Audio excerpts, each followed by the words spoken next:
Hey guys and gals, Undead. This could be my official review for Elden Ring. I've been waiting many years for this game. It came out, I got roughly 30 to 40 hours into it over the last couple days because I was able to play it early through certain means. I'll be honest, I've kind of hit a brick wall. I'm not really having a good time with it. I am a Soulsborne fan, so it's kind of disappointing to me. If I'm criticizing your favorite game of the year, I'm sorry. If you don't like it, there's the door. I'm going to be talking about some issues that not a single reviewer that was actually a professionally paid reviewer actually talked about. And yeah, let's get started. I'm playing it on a 4K TV on an Xbox One X. This game should run flawlessly considering it looks the exact same graphics-wise as Dark Souls 3 does from like 7 years ago. It looks the exact same. Witcher 3 came out in 2015 and it looked just as good, if not better, than this game does. And I didn't have that many issues with it. I am getting massive frame rate drops, pop in, pop out. Enemies are falling through the floor. Enemies are glitching out. If you get more than 5 enemies on screen at one time, they move like this. They move like the nurses from Silent Hill. It's just weird. It's unacceptable that this came out. And I'm playing it on a console, mind you. 2 friends of mine are playing it on PC. One guy has a 2080 Ti and the other guy has a 3080 Ti. They should not be having these issues. I know that FromSoft came out and said, yes, we're going to address this. We have some issues. Why didn't you note this before you released the game? Hey, there might be some issues. We'll be smoothing them out. Just be patient with us. When you have an audience of 750,000 people on day one, on PC at 1 o'clock in the morning. That is incredible. And you are squandering that because people are like, oh, there's lots of negative reviews. Right before I started this video, I of course saw the man, the myth, the legend, Mr. Dreamcast guy's review of the game up, and he did another video. I clicked on it, I'm like, I gotta see this. The recommended, it said, gamers are review bombing Elden Ring on Steam. They're not review bombing. They're leaving a bad review because the game runs like trash on PC. It runs like trash on console. When it does work, I'm having a great time. Do I hate the difficulty? Yes, it's annoying at times, considering there's a lot of stuff brought over from Sekiro that makes the game a little frustrating, but I'm having a good time. I learned that once I stop playing it like a Dark Souls and play it like a freaking MMO, just run around, gather stuff, sell off a bunch of supplies, because everything respawns in this game. Go sell a bunch of supplies, rest at a bonfire, or excuse me, a grace fire. It's got to touch grace. Touch grass. And basically you sell that off, get souls, and then use that to level yourself up. It goes slow, but it's working. I beat a couple bosses. I'm probably about a third of the way through the game already. And it clicked a little bit after that, but there's still issues. And that doesn't even regard the technical stuff. There is enemies that will, like particularly guys on horses, will run past you and will start to swing, and their animation is already locked in on you. It will turn their body 180 to make sure they land that hit. There are plenty of enemies as well that have phantom range and massively generous hitboxes on their particular weapon attacks. If you're swinging a blade at me and I'm way over here, it shouldn't hit me. Or like my character will be like, oh, we'll die, and the blade's way over here because it's like Destiny. There's always that little bit of a disconnect between what the player's doing and the actual in-game thing. It doesn't feel good dying when it's not your fault. Do I die a lot? I've probably died 50 plus times, and that was before I left the starting like islands of the game because I wasn't used to it. I was playing it wrong. Like I said, I discovered once you play like an MMO, things get better. But that's not enough. The world, it is a massive, beautiful open world, and I swear to God on high, if somebody compares this game to Breath of the Wild one more time, I'm going to lose my mind. This game, just because it is an open world game, does not mean it is Breath of the Wild-like. Breath of the Wild did not set a standard for open world games, considering Breath of the Wild is not all that awesome to begin with. It is a collectathon. It is like the Mario games. It is like Mario 64, Mario Odyssey, and probably the next Mario game that's coming out. There is nothing liking this game. If anything, it's like Majora's Mask or Ocarina of Time. Which one had Epona in it? It was the first one. You first got to use Epona.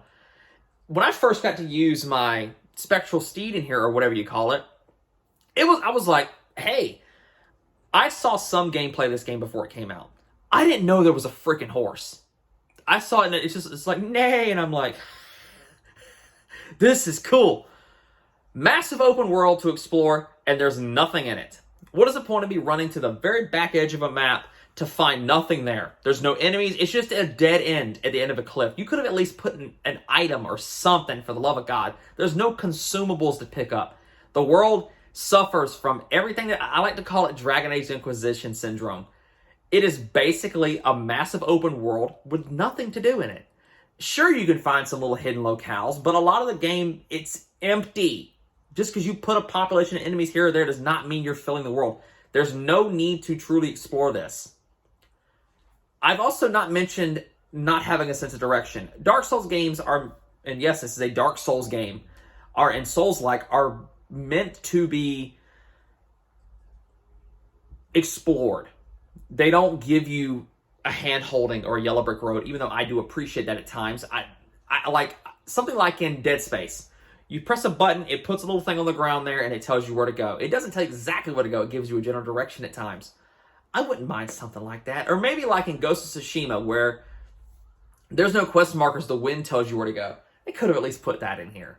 It gets kind of annoying wandering at times, knowing you're really going to find nothing. The world does look beautiful whenever it's not glitching out. I have had, like I said, pop-in. I've had random textures not work. The draw distance for a game in 2022. How is it it's no more than 100 yards? And I've seen it on PC. It's just as bad. You walk up to trees and you're watching this stuff pop in and out. You guys delayed the game like 5 times to try to fix these issues. What up? Why? I could tell I was playing a Dark Souls style game whenever I first fired it up as well. And the first little summon message that I see on the ground says finger butthole. Or excuse me, try finger butthole. And then it showed a bloody cliffside that said jump treasure below. And because I didn't feel like bucking tradition, I made sure to thumbs that on up right there. Why not? You gotta, welcome to Dark Souls, man. Welcome to Dark Souls. But that kind of stuff is few and far between, considering I can't play with friends on Xbox who I know have the game because Xbox's network doesn't work. On PC, my friends are also saying they're having issues getting friends in. Did you not account or think for this? This game is an 8 out of 10. And I haven't even got into the mechanics yet. The mechanics, it's your typical Dark Souls fare. Melee combat, stances and stuff, and different weapon arts were brought over from Dark Souls 3. A lot of reused weapons and animations from Dark Souls 3. This game is Dark Souls 3.5 in an open world. I'm sorry, that's exactly what it is. But it's fun, but frustrating. The Dark Souls games are typically known to be very difficult, but rewarding. This game is just outright difficult at times. But there's a catch, because in other Dark Souls games and other Souls-like, if you were stuck on a boss, you were just stuck on a boss. You basically could not do anything else. You had to beat that boss to progress. Here, it throws you into an open world with a bunch of little mini-bosses and another boss. And I've noticed the bosses around that particular boss have attacks that are similar to the main boss for the area. You basically go hit them a couple times, learn their attacks, beat them, and then you're ready to fight the main boss. If you can't beat one boss, I guarantee you there's another one that way you can. If you run up on the giant dragon, you can't beat him. You're not supposed to even come close to beating him yet. You're supposed to run past him and there's something hidden behind him. The next area, you basically run away. Once you break their aggro, the enemy just goes back.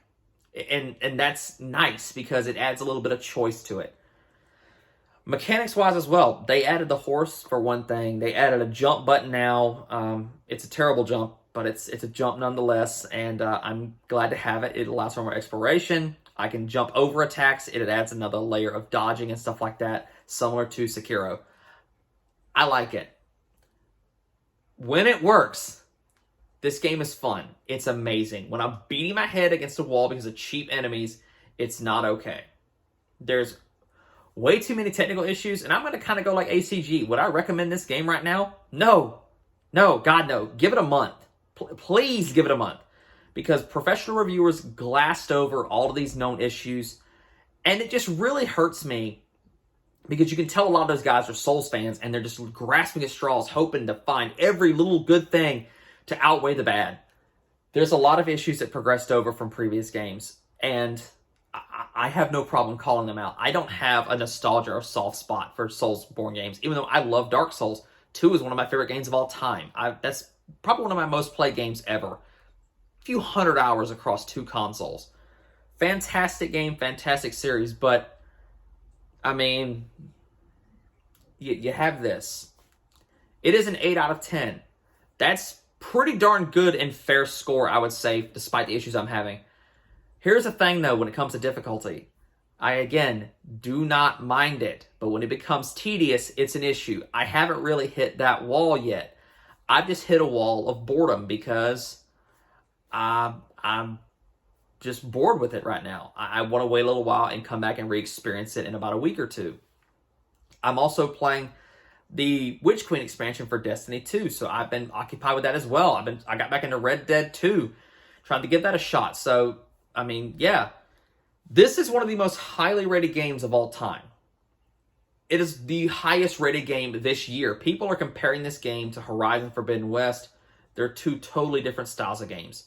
This is an open world RPG with melee combat and a sense of exploration and grind. Horizon Forbidden West is an open world game. It's an RPG as well, but it's more story driven. It's a different style of gameplay. Not every open world game can be compared to the next open world game right beside it, or could be compared to Breath of the Wild. Like, just stop that comparison. It gets old, and I'm really getting tired of it. Let games stand on their own merits. It doesn't have to stand up to Breath of the Wild, because as I said before, Breath of the Wild, there was nothing special about it. I'm surprised that game can even run on the Switch. Like, for real. It astounds me that game is actually even able to play on that. My phone is more powerful than a Switch is. Let's just say that. And every game is basically given its rating because of that. But game's an 8 out of 10. Mechanics are fun. Gameplay's fun at times. The issues cause it to stutter a lot. This soundtrack, oh my god. I am buying this soundtrack. If it has a vinyl, I'm buying it just because I want it. Be a cool little piece to have. And, well, Dark Souls has always had amazing music, particularly the menu music when it first hits you, like Dark Souls 3 with the choir coming in. I can't really do that. This came in, I'm just like, oh, this is Dark Souls. This is going to... And you hear the little bell in the background. It adds that sense of exploration. When you're walking around in this game, it's a nice, chill soundtrack. It's just fun just to walk around and explore, even if there's really nothing to see. Beautiful locales, but there's no reason to justify basically doing it. When you first pick this game up, ignore everything you've learned about Dark Souls. Do not play this like a boss rush as other Soulsborne games have been. Play it like an MMO. I promise you it will benefit you more in the long run. It absolutely will. Go out, explore, grind, get some materials, sleep, rest at the Grace. Go out again, get more of them. This game has a day and night cycle. Every 24 in-game hours, everything in that area respawns. Usually in the same spot that it was. So you can just do a run, get a bunch of flowers or something, go sell them to a merchant, do a run, and you stack your souls and you can level yourself. You can absolutely over-level in this to the extreme at times. I had one boss. I was struggling with it. It was something troll, underground, ugly-looking Joker. Reminded me of the giant fight from Dark Souls 2 for the first boss. And basically, I went in there, I leveled up about 10 or 15 times. You two-shot him. You absolutely can wreck bosses in this game, and it's fun. But yeah, 8 out of 10. That's basically my review for it so far. I might do a follow-up, who knows. I haven't beat this game either. I played it early, and I'm doing the review on the day of because I'm going to take a little break from it. So I've been playing it hard the last couple of days. But what do you guys think down below? Yet again, if I criticize your favorite game this year, I'm only doing it because I love it. I've never held my tongue when it comes to criticism. I'm that kind of person, too, where I'd rather be upfront and honest and tell you what I think is wrong with the game. than let something slide by, because you never know. A lot of other people might share with that same issue. But that's for now, guys. If you enjoyed this, a like and a sub is always appreciated. Stay safe. Please don't do anything stupid, and I will see y'all later. Peace.